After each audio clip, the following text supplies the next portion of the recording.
আসসালামু আলাইকুম। আজকে আমরা দেখব কিভাবে কয়েকটি ক্রাইটেরিয়ার ভিত্তিতে আমরা কিছু ডাটাকে গণনা করে বের করতে পারি।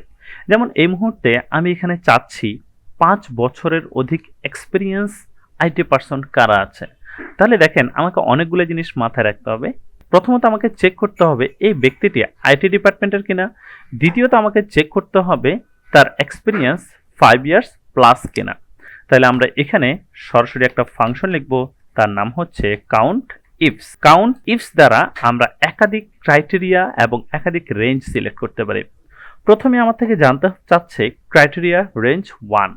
তাহলে আমি ক্রাইটেরিয়া রেঞ্জ, আমার প্রথম শর্তটি হচ্ছে তার ডিপার্টমেন্ট চেক করা এবং ডিপার্টমেন্টটি হবে অবশ্যই আইটি ডিপার্টমেন্ট।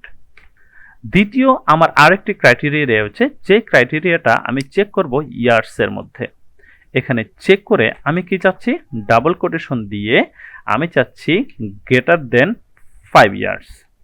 এখন তাহলে আমি কয়টি জিনিস দিলাম, 1 number range, 1 number criteria, 2 number range এবং 2 নাম্বার ক্রাইটেরিয়া। এভাবে আমি চাইলে কিন্তু আরো অনেকগুলো ক্রাইটেরিয়া অ্যাড করতে পারি। যেমন আমি চাইলে আরেকটি ক্রাইটেরিয়া অ্যাড করতে পারি যাদের স্যালারি 5000 প্লাস অর যাদের স্যালারি 4000 প্লাস। এইভাবেই আমি ঠিক করতে পারি।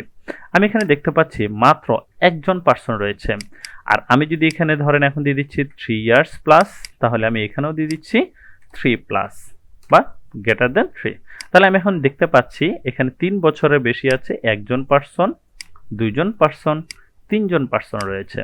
তাহলে এভাবেই কাউন্ট ইফস এই ফাংশনের মাধ্যমে একটা নির্দিষ্ট ডাটা সেট থেকে আমি আমার প্রয়োজনীয় ইনফরমেশনটা খুব সহজেই খুঁজে বের করতে পারি। সো দেখা হচ্ছে পরের ভিডিওতে, সে পর্যন্ত ভালো থাকবেন। আসসালামু আলাইকুম।